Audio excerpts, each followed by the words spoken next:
Hello, Steve White, Trekboy89 for Steve Arts89. I just had a look at the Star Trek The Motion Picture art of book, and I realised there's a few Star Trek books that I don't know, I think deserve a look inside. So I'm going to do a few of them because, I don't know, I like watching them. I like when other people do them. And I'm hoping someone will get something out of these. I find it's hard to shop for books, especially art books, because you never know what's actually inside them. And usually, you only get to see the first couple of pages with the look inside features and stuff. But this one is all about the making of the JJ films, and visually it's pretty good. So, yep, USS Kelvin, which was the first ship we see. And it's very different. It's very strange looking at these books and to see how much of the design was all in computer and the lack of actual practical models and practical mock-ups and things like that. It's more like an art book, whereas the motion picture is more looking at the production and you see how they made things. There's a lot of sketches and they're very much line drawings and stuff, so this is a lot more visual, and I think this kind of spoiled me for the motion picture one because I kind of wanted that to look more like this, which is very difficult when it's just different. Like, I wanted a lot more full page spreads and stuff, but the thing is I care less about this and this art and the elements in this than I do the motion picture. It's always interesting to see how things start out and what they become, and the detail you don't sort of notice on screen or you don't see. Like the Klingon ships, we never really see them up close.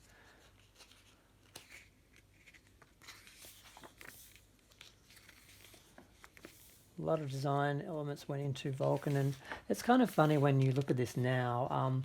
At the time when we were watching it, a lot of fans couldn't understand why they changed some things. And of course the reason they did was because of the 25% rule and not being allowed to have things resemble the original Star Trek because of licensing. But now we get to the Enterprise, and again it's all designed on computer. They never made a practical model. I don't think even, maybe they might have made one just so they could physically hold one and show people.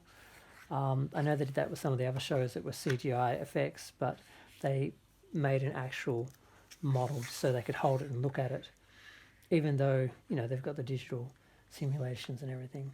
The bridge, I think the bridge gets a lot of criticism. The only thing I don't like about this bridge is that section in the back. It just seems like a waste of space. It's cluttered. The rest of it I kind of liked. I didn't mind this bridge. I just think the back of the bridge wasn't good. The first Enterprise I actually liked. I don't know why they changed it for each film. I don't think it served the film. I don't think it served the ship design well. The station was good. And see, Vulcan, I don't know, it didn't have that hot crystal look that the motion picture had. Like these, they shouldn't have been stone. They should have been like whatever those rocks were that were like red lava rocks, so you could see into them and that. So that's one thing I didn't like about that. When they went into the caves and that, it just looked like a regular rocks anywhere. That was the original, more original series accurate station, and then they turned it into an ice station because the same reasons they changed a lot of things, because it was resembled too much the actual original series. But it's not like that planet wouldn't have had different environments, so it's perfectly plausible that it was a different station on the same planet.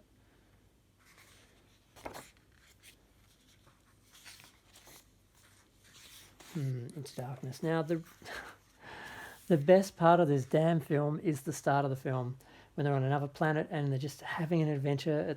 It's what the film should have been. Some sort of story like that, but all we got was 7 minutes, and they showed that in IMAX to tease everyone and let people think that's what they were getting for the film. And then, as soon as that was completed, they just went back to Earth, and the whole film was on Earth with a terrorist plot, with just nothing really Star Trek, just basic action movie. And that's why it was a huge letdown, and it had so much goodwill from the first film. And I mean, I must admit though, that suit was amazing. It looked great, and those scenes were great. It would have been fascinating though if they'd gone green instead of red lava. I don't know, but I guess you just can't get the feeling of the heat. I guess I don't know. Not sure about that.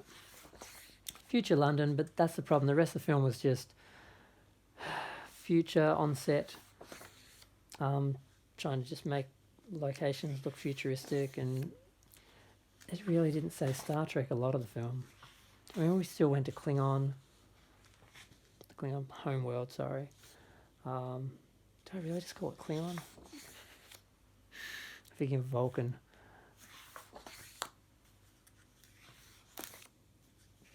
So at least that was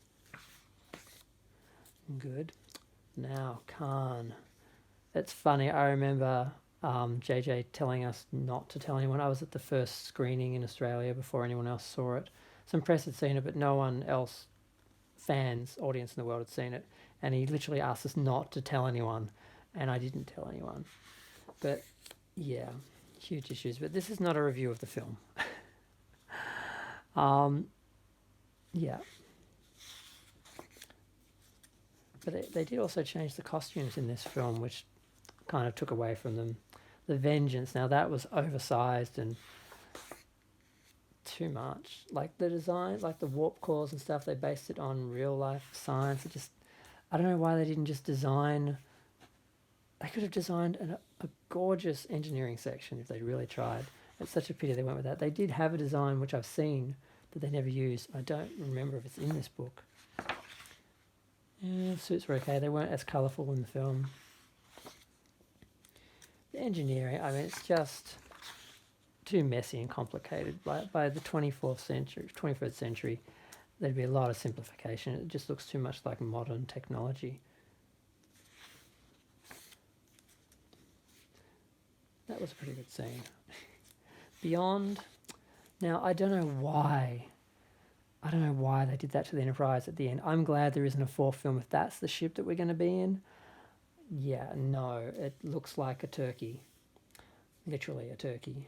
Like, yeah, I don't know what the hell they're thinking. It's like they just wanted to have a separate ship to license for each film or something, and they destroyed the original design and just made it worse each film. I don't know why they did it, and that's the fourth one. That's the fourth ship, even though they only did 3 films. And by the time they got to it,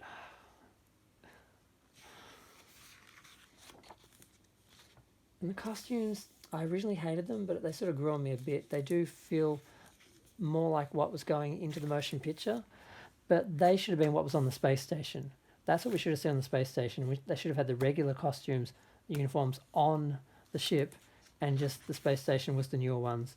That would make sense, and then they wouldn't have to use these ridiculous, ugly, grey, generic science fiction uniforms. I hated them for passion. I still do. The aliens are fine. You can put aliens in anything. And the alien designs were interesting. Now, Yorktown was amazing. That's the only part of the film that really felt like Star Trek to me. That was like, this is where I want to be. This is the future. This is a better life.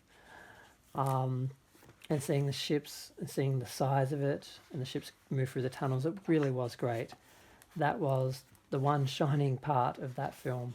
I mean, the film itself was better in a sense that it was like an adventure, unlike Into Darkness. The first film was, origins. The second film was just going backwards and just being stuck on Earth.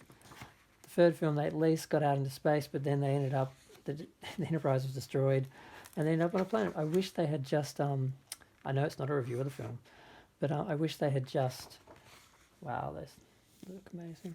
I wish they had just damaged the Enterprise and been stranded on the film for some of the film and got the Enterprise back instead of using the other ship. It really, I think, really just the Enterprise was done dirty for that film. The planet wasn't alien enough as well, I must say. The Franklin was cute. It looked good because the smaller ships you can relate to them more. That was part of the problem with the JJ Enterprise, that they originally designed it at a decent scale and then they said it was a different scale, twice the size, but didn't actually alter the physical models. So now you have these contradicting measurements and the actual model that we actually see in the ship. But the Franklin was good, and like I said, the smaller ships you can relate to them more, like Voyager. You could just understand it more when you looked at it. You could sort of see where you would be on the ship. And I didn't mind the Franklin so much. I just would have liked it used as well as the Enterprise. I just hated that they destroyed the Enterprise.